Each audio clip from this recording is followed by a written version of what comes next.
be because, boom,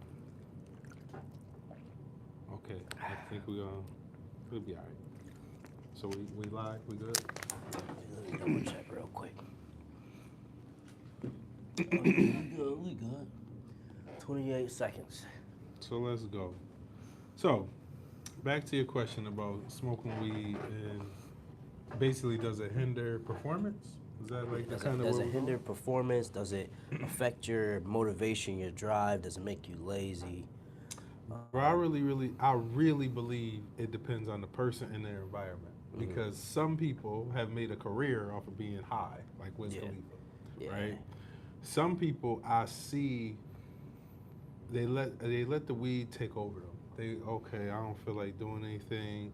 You know, once they smoke a little bit, they want to watch a movie and chill, which is okay. But I feel like if you want to be elite, if you want to be a dog, if you want to build a business, if you want to be top of the top, I don't think smoking weed is bad, but I feel like smoking weed with no structure is for yeah. sure. So Hmm. you might say, hey, I'm not gonna smoke, and maybe it is okay. And that depends on the person. But some people might go, well, I am gonna smoke, but I'm only gonna do it at night when all my work is done.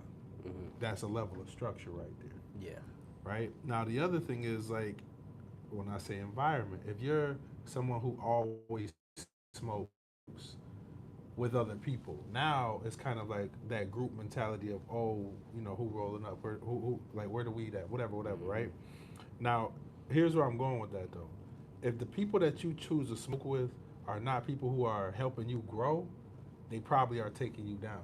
hmm, And then before you know it, months and years have went by, and all the things you wanted to do still on the back burner hmm, because of the fact that okay, you smoke with these people, you have a good time, you go, have some fun, get some food, and nothing ever gets accomplished in the long run. Some fun happens in the short term, hmm, but before you know it, you 40 years old, and it's like, wait, hold on, wait, what happened? hmm. Can't get those years back. So I 100%. would I would never tell somebody to not smoke because now it's like it's legal. It's been proven that it's not as bad as everybody makes it seem. But if you are not a self starter or somebody who has structure or somebody who really wants what they're going for, the weed will take over you. Yeah. And then the next thing you know, like you call yourself trying to quit or switch it up, and it's like you never really had to do that. You just had to figure out when am I gonna smoke and when am I not. Hmm. Like if I'm a dad, I'm not smoking before I go do this podcast. I'm not gonna smoke before I take my kids to school, right? Before I go to the gym, like certain things I'm going to do, and I'm just gonna be sober, and I've been like that. Hmm. But certain times where it's like, um, you know, I'm relaxing, I'm chilling, I'm on the grill, I don't have anything I need to do that's that professional. I'll say Hmm. maybe what could right, especially if I already know I'm on my job all the time. Yeah.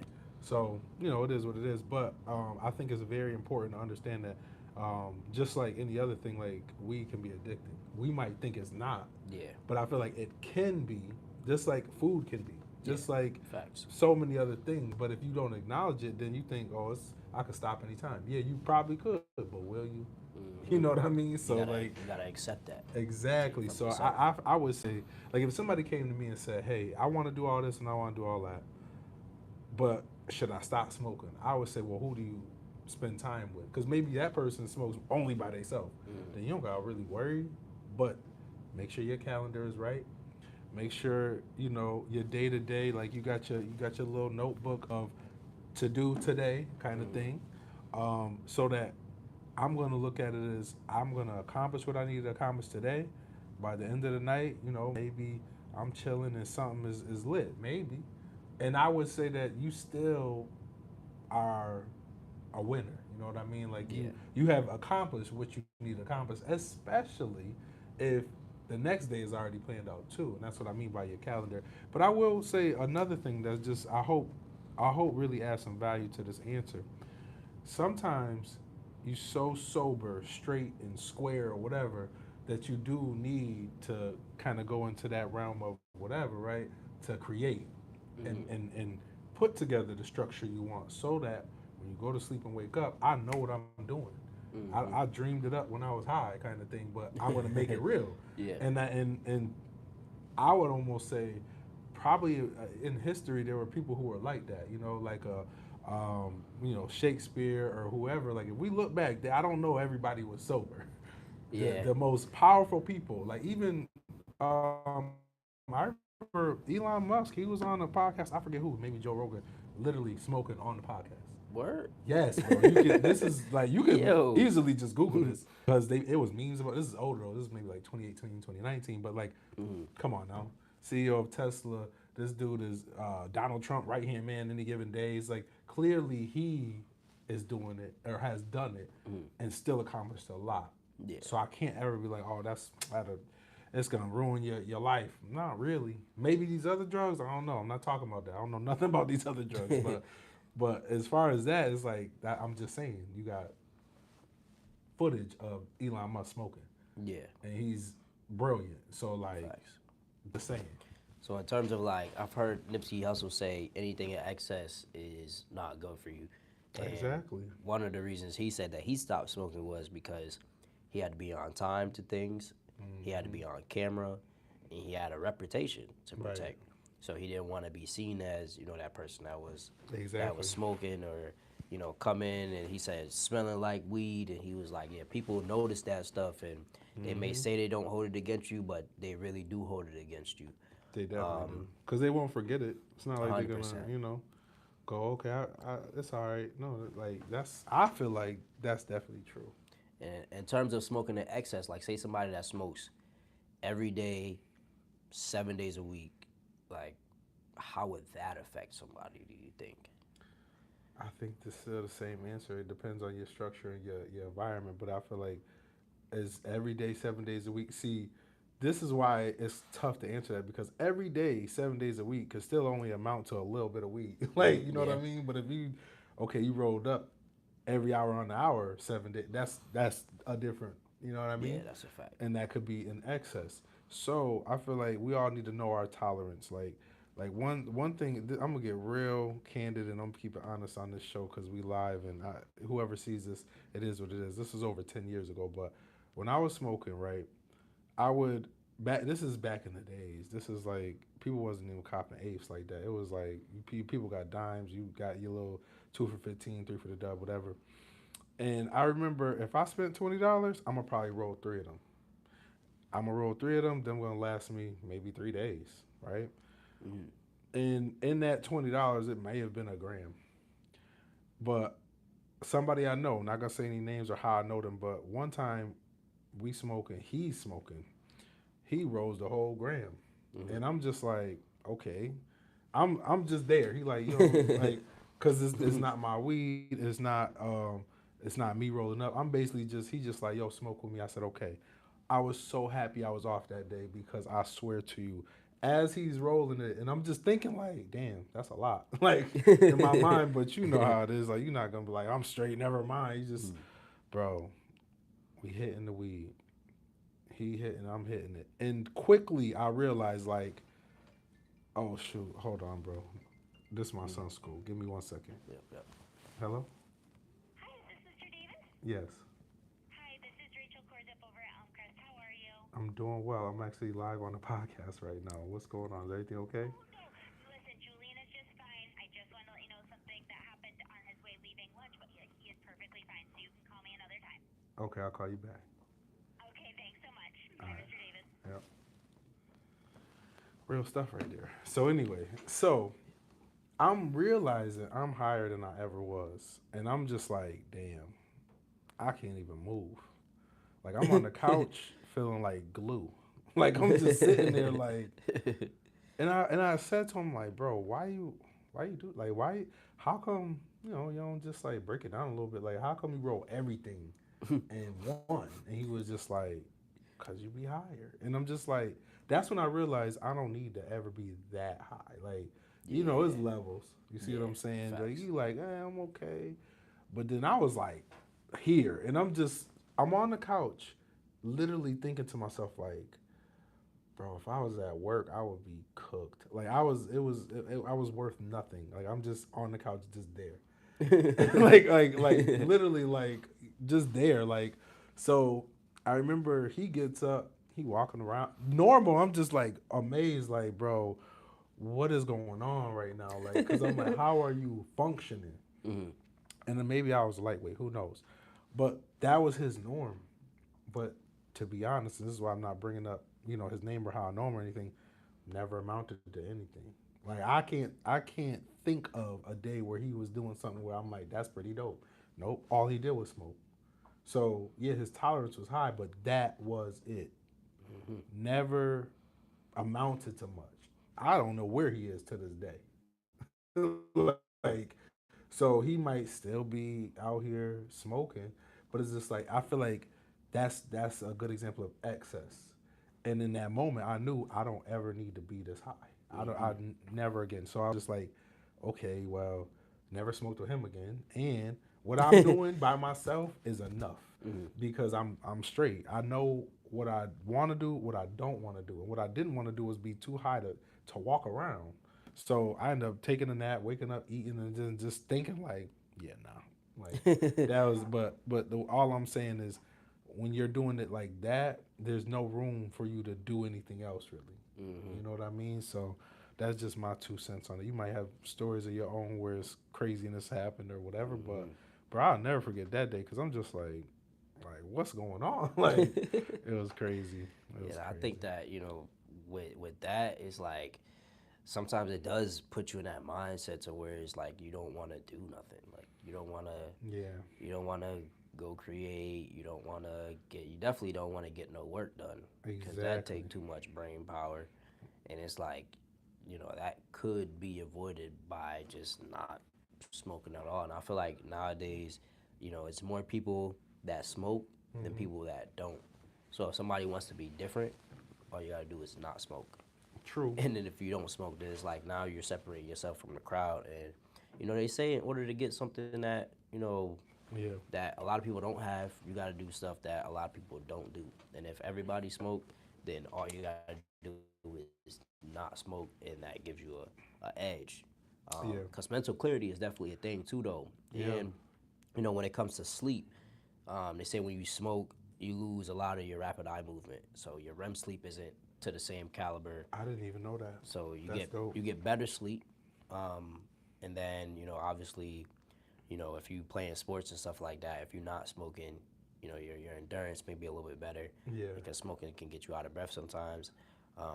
But I feel like you said, if somebody like just do all of their work, smoke to go to sleep, that's Yeah. that's a controlled way to do Yeah. it.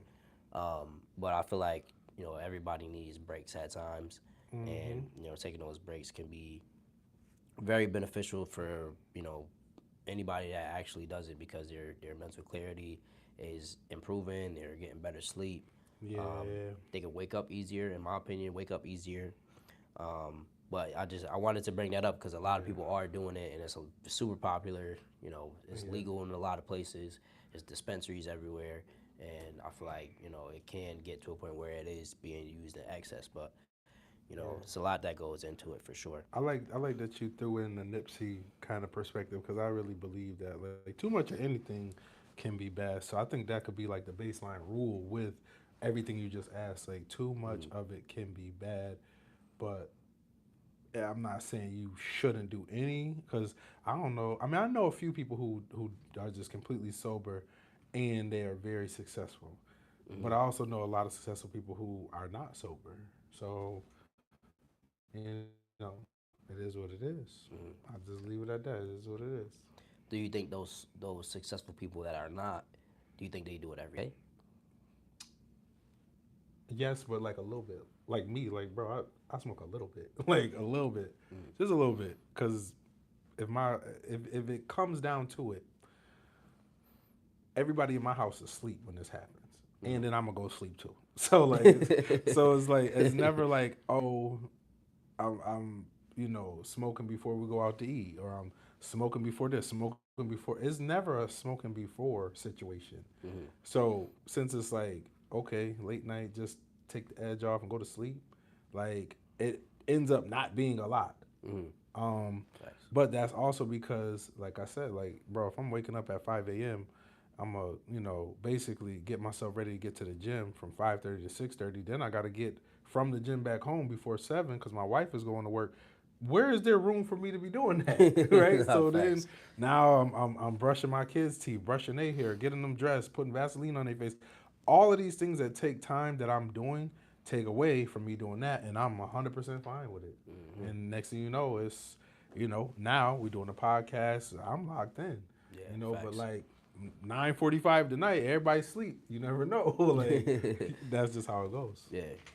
Yeah, no, I feel like that's super real though because, Yeah. it's different strokes for different folks, Yeah. and I feel like nowadays a lot of people are using it in access, or I say access in excess. So, Yeah. um, Got to be careful. so to kind of pivot a little bit, Hmm. this episode is kind of on business scaling. Yeah. So in terms of like scaling, what does scaling mean to you, and um, how can people start to scale, or what are some steps that they can take to scale? Okay. Good question. So, what scaling means to me is if you have a business and you know that pouring in your own money brought a certain amount, then you have to evaluate that and kind of make sure you have a system or build a system to where now it can be multiplied. So if I put in $100 and I made $1,000, it's like, all right, cool, I get it. So if I put in 200, I should be making 2,000. That's the Mm-hmm. simplest way to understand what scaling is. But to go deeper and to really kind of have like that step by step breakdown, it doesn't happen until it doesn't happen until you fully understand how much it costs you to do business. That is something that is so important, but a lot of people have no clue what it is Mm-hmm. or how to evaluate it. Yeah. So, for example, most times in any business, you have the cost of marketing. So whether that's I paid to make a commercial or I'm going to run ads, whatever it is, that amount you need to know. It can't be like something cost whatever, and people go, oh, it cost two something. Mm-hmm. No, you need to know it costs $236.35. That kind of stuff. Mm-hmm. You just need to know it, Yeah. so that then you can now go, okay, I put in that much, how much money came back from it, right? Mm-hmm. So, and this is what any business, right? So if I put in, let's just say it costs me on a monthly basis, it costs me $500 to do business. And I know that part of that $500 goes to like a go high level, um, business insurance, the BBB. So if you want to be accredited by the Better Business Bureau, that costs $50 a month. A virtual address, right? So like all of these things wrapped up are the cost to do business because you're gonna have to pay for them every month, whether you do business or not. Mm-hmm. Once you know that number, you now can look at, all right, well, how much revenue came in? If I put in 500 in the month of August, there was $7,000 of revenue. It's like, okay, so does that now mean if I put in $1,000, can it be $14,000 of revenue? Sometimes that is the case, but in the grand scheme of things, you want to see how close can I get to that 14,000 still off of this $500 commitment that I'm putting into my business. Mm-hmm. The other thing is, in terms of systems, how many people did I have to pay? Because yeah, I put in 500, but I got back 7,000. Some of that had to get paid to the people who did the work, who showed up, did what they had to do. So that's another thing. So I really believe that in business, if you are not great at just calculations, I'm not saying math, but damn, get your calculator on your iPhone and just do the calculations. Mm-hmm. If you're not great at that or you don't like that, you better hire somebody that is, or your days are numbered. Yeah. It's almost over for you because you get into that phase of I don't really know and I don't want to know. There's no way for you to scale. You can't get to $1 million in revenue if you are having trouble managing $1,000, right? Facts. I hope that makes sense. So, Facts. no matter who you are, what your business is, whether you might be a fitness influencer, you might be somebody who owns a juice spot, whatever the case is, you need to know how much it costs you to do business so that you can now evaluate how much revenue was brought in, and then you can kind of turn the notch up and up and up and up. So I guess the main thing is cost of doing business, revenue, and then the structure or systems within your business that one help you do these calculations, but also help you bring in money. So, I can go all day about it, but that's the basis of it. For those people that don't know, can you explain the difference between a goal and a system? A goal, to me, a goal ain't nothing but a wish. Like, a goal, I mean, we all got goals, bro. I got a goal. I got goals to hit the Mega Millions. Like, a system is I'm doing this because it's gonna bring the results that I'm looking for, or even to go deeper, I'm gonna do this to then get to that. Like for me, bro, I'm waking up at 5 because I know one, I don't want to, but I can get a head start on my day. If I woke up at 9, I don't think I'm gonna be able to do that much in that day as I do if I wake up at 5. And then, you know, even when it comes to systems, like another reason why I wake up at 5 and go to the gym, take my kids to where they need to be by 9, because 9 is when the real work starts. Yeah.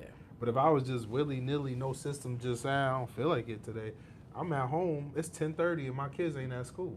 How can I get work done? Because I didn't follow the system I laid out, and now I'm just, I'll just take the day off. And a lot of people do that. A lot of people start a business to be their own boss, just to get themselves days off, and then wonder why businesses never really last past 2 years. Yeah. You got to go hard, and you got to kind of give yourself work to do, which that's, for me, that's one of the toughest things, because like nobody wants to do work, but to give yourself work to do and do it, You gotta have meaning. you gotta do that. But you know, it's kind of locked into your purpose. If you say you want $1 million business, you got to be able to work and do the work that it takes to get you there, and be okay with making that $1,000. Because how you gonna make 1,000 and struggle with that, but hope to get $1 million? Like, the system has to be able to allow that. Yeah. I Right. agree. So, yeah. Can't get to $1 million if you don't have millionaire systems or Exactly. millionaire habits. Yeah. That ties back into the structure too. Structure, strategy, all of that stuff plays a part in getting you to that next level. And I feel like when it comes to scaling, one of the biggest things is like volume. So like doing more, making more. Obviously if you do more, you're likely to make more. But sometimes it's like you gotta kind of like analyze what you already have going and like just take a step back and refine what's going on at the moment, because sometimes scaling can come from tweaking one aspect of the business. Maybe somebody's making a bunch of outreach, and then instead of doing outreach they go to doing they go to Go High Level and they do their outreach through Go High Level, and then just tweaking that alone can scale that business. But wait, let me say something to that point. If you take a step back, right, to refine, you will likely realize there's something in your business that you need to change, but maybe there's someone that you need in your business to help you change. And I think to really scale, first of all, we have to start to think as a team. Like, in my business, it's never I, it's we. It might really be me, but I'm going to say we. So most times people, they have this thing where they don't want to trust other people, or they may micromanage other people, but like, it's really, really tough to scale a business by yourself. So being okay with bringing people into your business to train them, to coach them, to teach them how you want it to go, that's the hardest thing. That is really one of the keys to scaling, because you really can't do it alone. And because of that being a key, you have to, kind of work on yourself. If you are that micromanager kind of personality, or if you are that person who just wants too much control, like, you cannot make that much money because God only gave you 2 hands. You're gonna need other hands, you're gonna need other feet, you're gonna need other brain to make this real. So that is probably one of the biggest, most important, and overlooked parts of scaling any business. You need people. I agree. And then, like I mean, you say it all the time. Like bringing people in, that can make you one. It'll make you more money, but it'll save you more time. So much time. And time is one of the biggest. Time is The best asset we'll ever have. yeah, facts. Simple And as that. separating time from money is the key to like real wealth. Um, Mm-hmm. Another question I would say is how do people get business funding and how can they use that business funding to be more efficient? Well, damn, that text was crazy. I just read, but I'm staying locked in. So, business funding. You said how? What is it, or how to get it, or both? I guess how can people get business funding and how can they use that to be efficient? So, I would say to get business funding, you need good credit or access to good credit. I see a lot of people talking about business funding online, and they make it seem so easy and so simple. Or if you just say, "Oh, this is my LLC, so give me some money," it doesn't work like that. Like, first of all, depending on the bank, because I would always say go to a local credit union that you can walk into. At least you can build a relationship there, and they have less regulations. They can get you to a bag. Mm-hmm. But like bigger banks like Bank of America, Chase, all these other banks, they usually want 2 years of tax returns. If you started your LLC last year, you don't have tax returns. So how can they evaluate if it makes sense to loan you money? Your personal credit. So if you have good personal credit, that's a good way to get business funding. Yeah. Or if you have access to it. So it's like, let's say my credit is terrible, my wife's is great. Hey, look, baby, we gotta make something shake, and it's gonna go through you, but I got you. That's just how it could go. Now, the reason why is because in business, the man with more leverage is gonna win. When I have, if I got access to 150,000 because I'm in business, and you don't, I can now take advantage of opportunities that you can't. So, as a business owner, I would hope you have good credit, or at least are working on credit, because Yeah. that can get you in the game. And the good thing about it is, like, we make a podcast. Everybody has, not everybody, but a lot of people have podcasts that'll show you so many different plays. You want to get into real estate? Oh, okay, I got funding. Okay, that's for my down payment. That's for my renovation. Bought a house, renovated it, paid it back. Now I'm gonna cash flow because of the rent. Right? Let's say it's vending machines. Oh, how much is a vending machine? 2,000. Okay, I got $10,000 in funding. I'm gonna go buy 5 machines. Matter of fact, 4. Buy the food to fill it up. Put them in these locations, and I'm gonna start to get this money back and start making these payments. Yeah. Matter of fact, I heard somebody talking about business funding, and they said, well, if you want 100,000, ask for 150 so that you can kind of retain some of that money without using it, and then you can start making payments that are not so large. Because if you got business funding for 100,000, you spend the whole 100, that that that first payment is going to be due at some point, whether it's 30 days, 60, or 90. Facts. And if your business hasn't taken off, now you just owe them 100,000, which is, that's why I say talking about business funding without actually having to play is bad advice, because a lot of people don't know what they're doing. Yeah. So then they realize, I got this money, but damn, now I just owe this money. So it's like, it's horrible. But, like I said, if you have leverage and a play, you good. You have to execute, but you also have to kind of like track where the money went so that you can know, okay, I owe this because of that. You know what I mean? So, and I think I want to give like one more piece of game. I saw this online. This person is not here, but basically he has like a business where his pickup truck has like arcade hoops, and you can just shoot hoops on it. So he'll That's pull tough. up, That's right? tough. He'll pull up to a birthday party, and basically for 4 hours the kids can shoot hoops on his hoops. He got 4 hoops basically, and he said it cost him $500 to create what the business does, so the hoops and whatnot, right? And then what happened is like he rents it out for 4 hours for like $250. So in 2 jobs he got his money back. Dang. Right? So now you let's say you do the 2 jobs and you pay back, maybe you borrowed that $500. Let's just say this is a small amount of funding, but now, okay, I paid my $500 back. These are still mine. and I can still charge $250 each. I can do 2 or 3 birthday parties or events a weekend, Yeah, and I now created a way to make money. facts. You can pay it right back. Exactly, and that's what Easily. I'm saying. Once it's paid back, Mm, all that money is just cash flow. So okay.